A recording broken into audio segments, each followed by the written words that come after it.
Assalamualaikum warahmatullahi wabarakatuh. Alhamdulillahirrabbilalamin wabihi nasta'in ala umurud dunya waddin.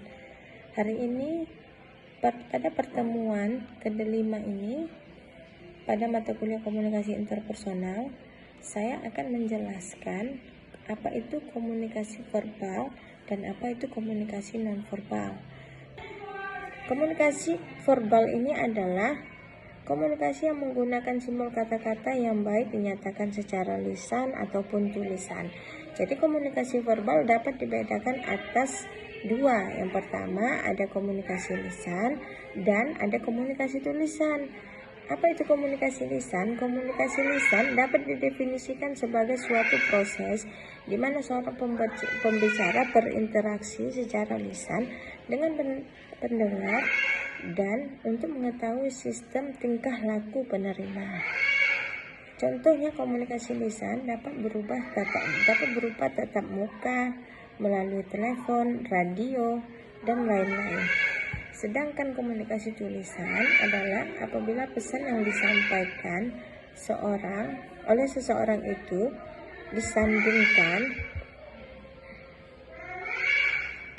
disandingkan dengan bentuk lisan maupun tulisan atau simbol-simbol tertentu.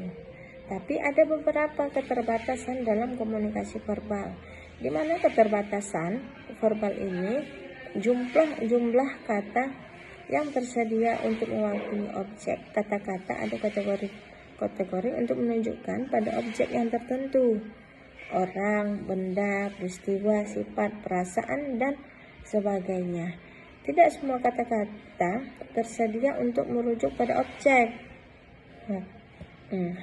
Suatu kata hanya memiliki realitas.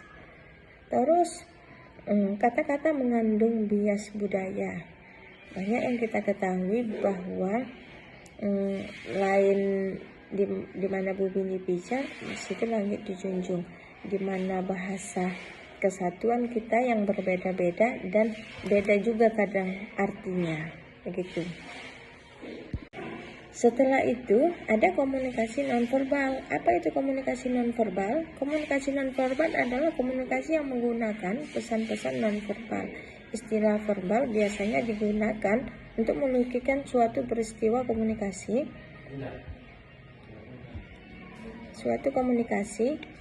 di luar kata-kata terucap yang tertulis. Secara teoritis, komunikasi nonverbal dan komunikasi verbal dapat dipisahkan.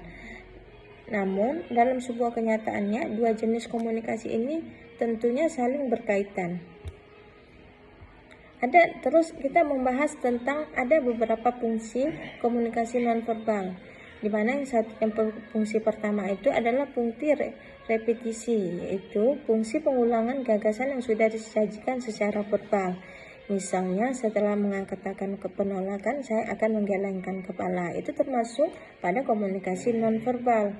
Setelah itu ada fungsi aksentuasi, yaitu fungsi penegasan pesan verbal atau menggarisbawahi. Aksentuasi merupakan suatu tindakan yang ditujukan pada seseorang yang menggunakan bagian dari anggota tubuhnya untuk mengatakan bahwa kita menolak melakukan sesuatu dengan gestur tubuh kita. Ada yang terakhir itu adalah signifikansi pada komunikasi verbal, di mana faktor-faktor nonverbal sangat menentukan makna dalam komunikasi interpersonal. Ketika kita mengobrol atau berkomunikasi secara tatap muka, maka kita akan menyampaikan gagasan dan pikiran lewat pesan-pesan nonverbal. Pada dasarnya komunikasi yang banyak kita gunakan itu adalah komunikasi verbal dan nonverbal.